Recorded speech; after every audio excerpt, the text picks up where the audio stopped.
Digital Congo, la télévision numérique.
Du sang a de nouveau coulé dans la province de l'Ituri, déjà profondément meurtrie. On parle de 3 morts dans une attaque ADF dans le centre de négoce de Boga, Kinyanjonjo, au territoire d'Irumu. Il y a également des véhicules et maisons incendiées.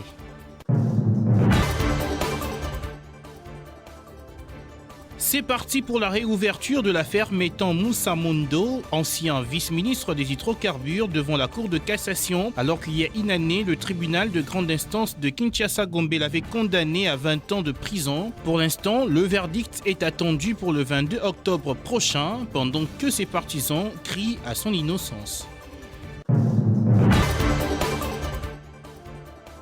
Cela fait exactement 18 ans que l'on n'entend plus en live la voix de Madilou System. L'ancien musicien et compositeur dont la mort est commémorée ce lundi 11 août aura laissé derrière lui un héritage musical inoubliable.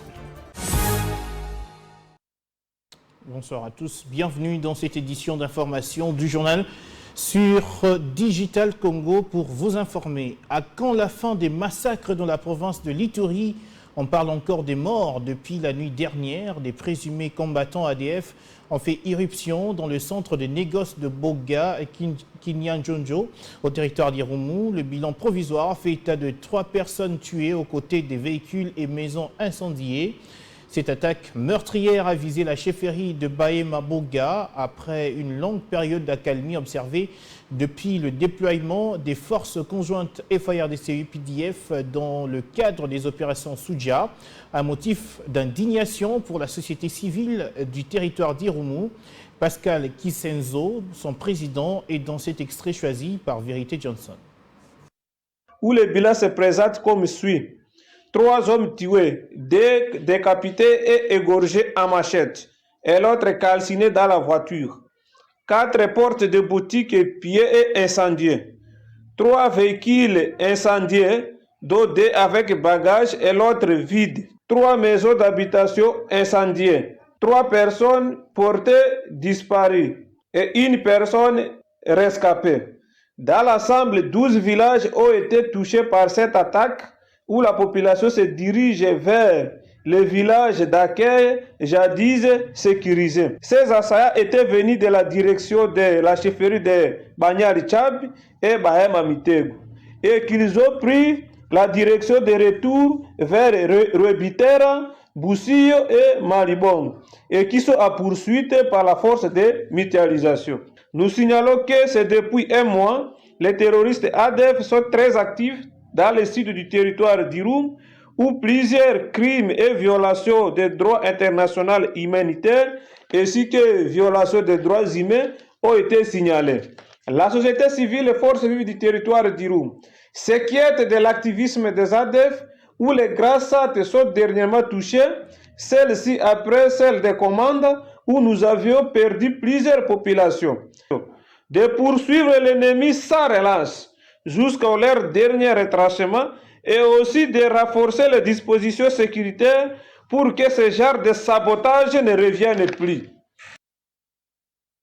On reste en Ituri, mais cette fois-ci dans son chef-lieu, Bunia, qui a connu un début de journée sous tension ce lundi. Un engin explosif non détoné a été découvert à proximité du site des déplacés de Kigonze, dans la commune de Chari, suscitant l'inquiétude parmi les habitants et les personnes déplacées. L'information confirmée par les services de sécurité locaux cités dans une alerte de la protection civile fait état d'une situation potentiellement dangereuse. L'engin installé ou abandonné, on ne sait pas, représente une menace directe pour la sécurité de la population environnante et tout particulièrement pour les déplacés du camp de Kigonze. Voilà donc l'engin explosif dans cette image d'illustration. Et malgré l'insécurité, malgré la psychose, les Ituriens ont un moyen qui leur permet d'espérer un retour de la paix. Il s'agit de la musique qui ne cesse de rassembler des milliers de personnes, surtout lorsqu'elle parle du retour de la quiétude et de stabilité. Illustration hier dimanche au stade de Kindia, transformé en un véritable quartier général de l'art de son, avec un concert de paix, preuve que la culture reste un puissant moteur de résilience. Reportage Vérité Johnson. Bunia, ville résiliente. Ce dimanche, le stade de Kindia a offert une image différente de celle que l'on observe habituellement au centre-ville, souvent marquée par des rues désertes et une circulation ralentie après les récits de fusillade. Dès l'après-midi, les gradins se sont remplis. Jusqu'à 19h30, l'ambiance est montée crescendo, portée par des fans venus soutenir leurs artistes. Sur scène, le spectacle est à la hauteur. Simon Corneille, jeune étoile de Bunia, fait une entrée remarquée à cheval, suivi de Dembanyama Moukali de Beni, porté en triomphe sur une chaise à porteur.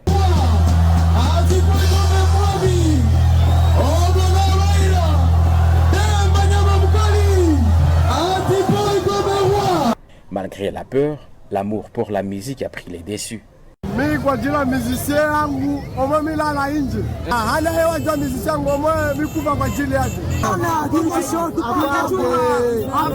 quitta le stade, les contrastes sautent aux yeux. Circulation réduite, rue calme, Bunia vit à cœur sous la menace, mais refuse de céder à la peur. C'est l'ombre à cette fête, quelques jets de projectiles sur les artistes et gestes regrettables dans une soirée placée sous le signe de la paix.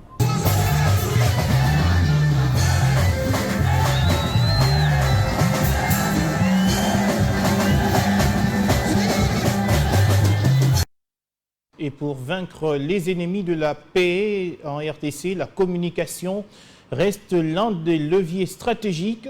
Les forces armées de la RDC, qui l'ont compris, ont lancé un recrutement des spécialistes de la communication dans le but d'améliorer leur stratégie de défense, comme l'indiquait un communiqué rendu public le 9 août par son porte-parole.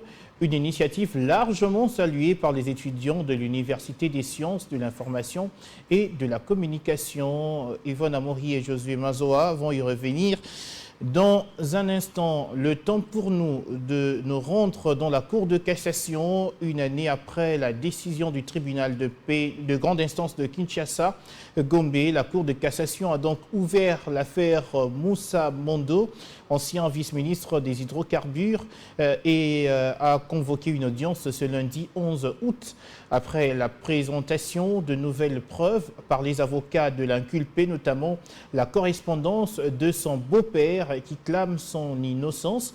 L'affaire a été prise en délibéré par la Haute Cour et la décision sera rendue le 22 octobre 2025. Jean-Émile Senga et Olivier Abiti.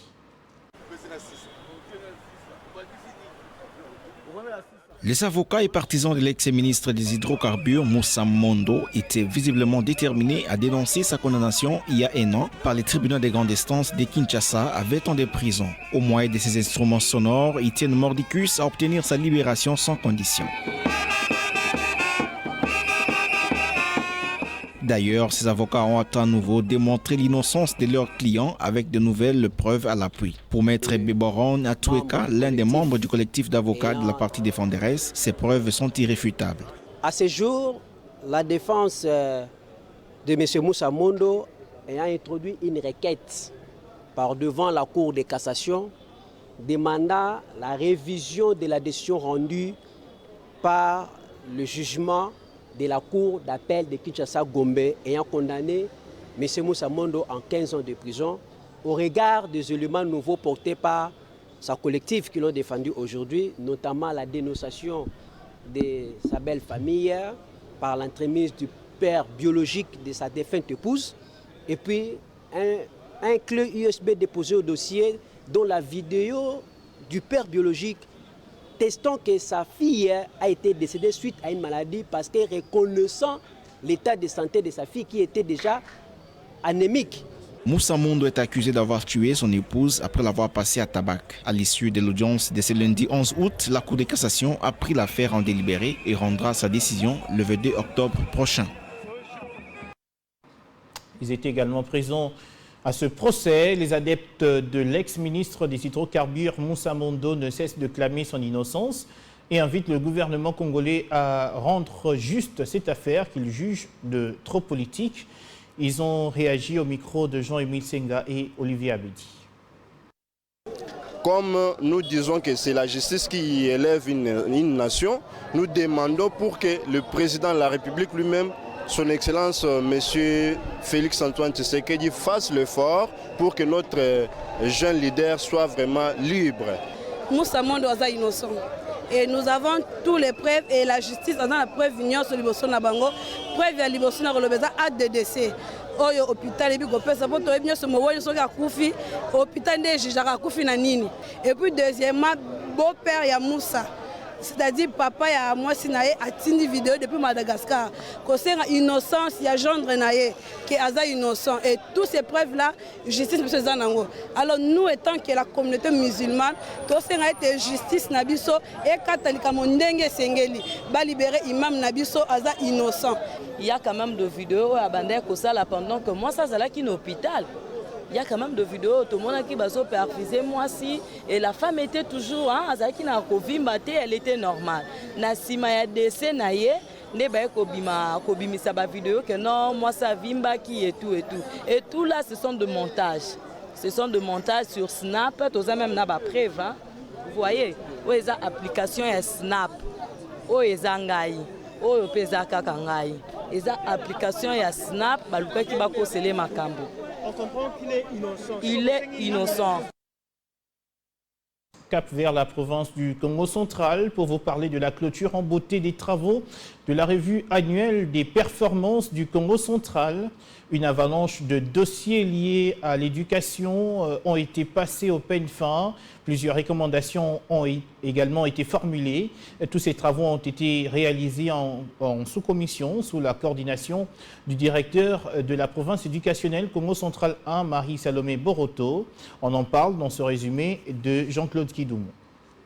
Devant les participants, constitués également de 11 sous-divisions que compte la province éducationnelle Congo central 1, le directeur provincial, le prophète Madame Marie-Salomé Boroto, a mis l'accent sur la nécessité de relever les défis et de produire des résultats escomptés. Plusieurs matières ont été traitées au cours de ces assises.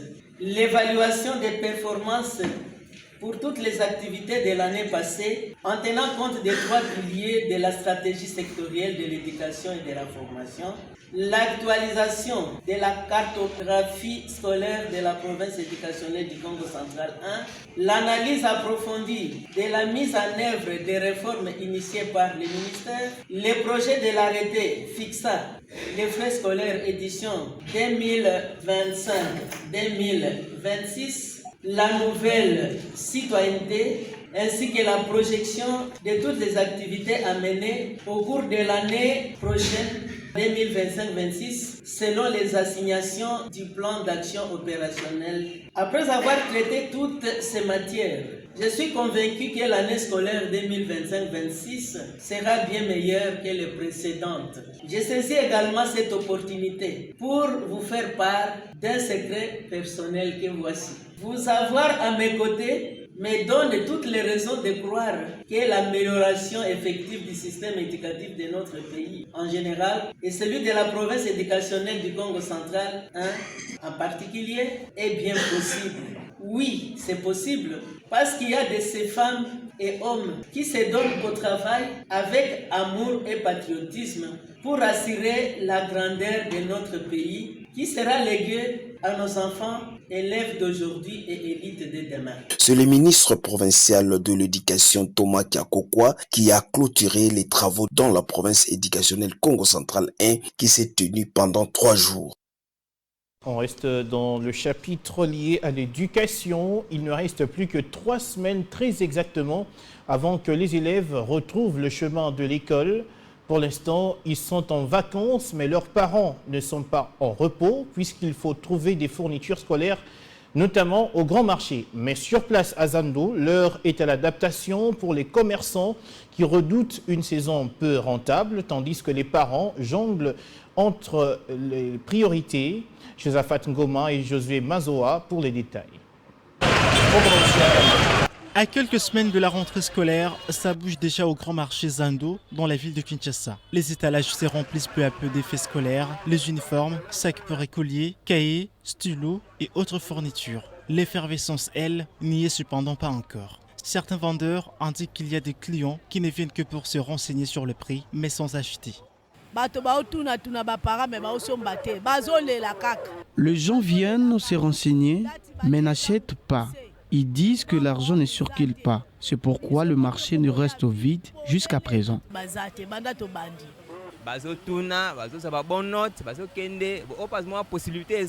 Beaucoup posent des questions, mais sans concrétiser d'achat. Nous espérons un changement d'ici la fin du mois.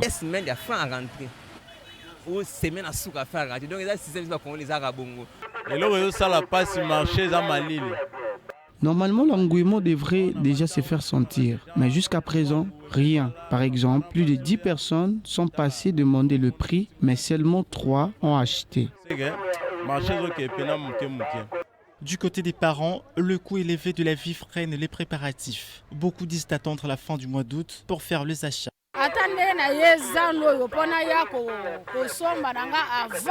Même si je suis venu acheter un peu, c'est selon mes moyens. En réalité, les parents n'ont pas encore reçu leur salaire, donc ils n'ont pas d'argent. Mais en vrai dire, mes parents n'ont pas s'en sortir parce que moi, les parents ont du mal à s'en sortir car il n'y a pas d'argent alors que la rentrée approche. Nous demandons aussi aux autorités de contrôler les écoles qui vendent les fournitures scolaires à des prix élevés. Pour moi, les fournitures scolaires chères, à noter que la prochaine rentrée scolaire est fixée au 1er septembre de l'année en cours. On l'appelait également Grand Ninja ou le Grand Pharaon. L'on commémore ce lundi 11 août la 18e année depuis la disparition de Madilou System, figure emblématique de la rumba congolaise.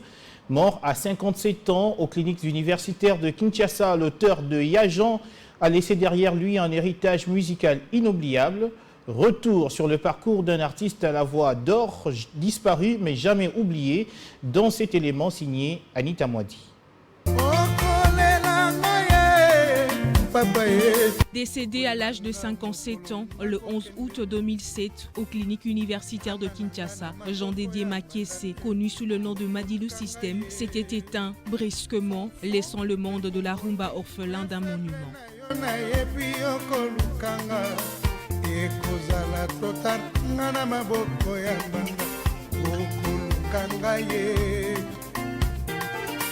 Il était diagnostiqué d'après ses proches du diabète et de l'hypertension.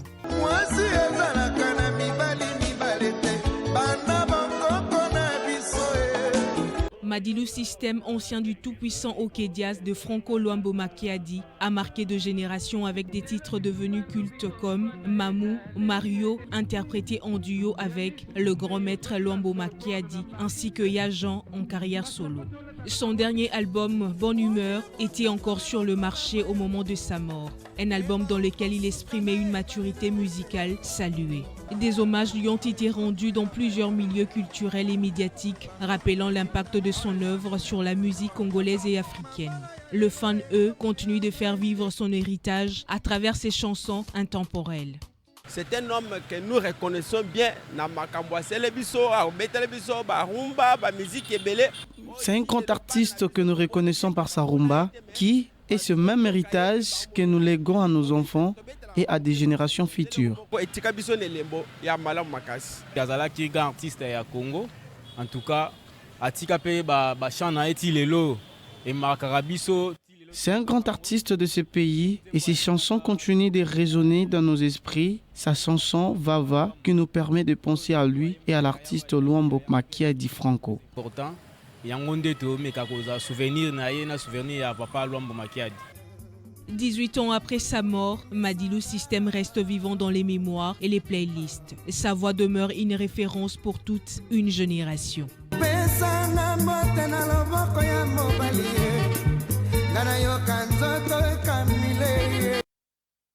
Voilà, l'artiste ne meurt jamais.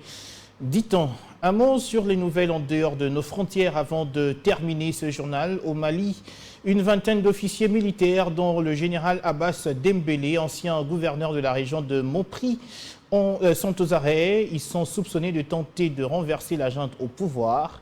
Commentaire Fifi Kouchipon. La crise politique qui règne au Mali est loin de se terminer. Cette fois, on parle d'une série d'arrestations des militaires au sein de l'armée, soupçonnés de vouloir renverser la junte militaire, elle-même arrivée au pouvoir par 2 coups d'État successifs, d'abord en 2020 puis en 2021. Parmi les arrêtés, le général Abbas Dembélé, ancien gouverneur de la région de Mopti et figure respectée au sein de l'armée. Notez que le Mali est en proie depuis 2012 à une profonde crise sécuritaire nourrie notamment par les violences des groupes affiliés à Al-Qaïda et à l'organisation État islamique, ainsi que des groupes criminels communautaires. Elle s'ajoute à une grave crise économique. Voilà, on en reste là pour ce soir. Merci à tous de nous avoir suivis, mesdames, messieurs. Le prochain rendez-vous avec l'actualité, c'est déjà pour demain à partir de 6h, 9h et puis 13h. À tous et à toutes, bonne soirée.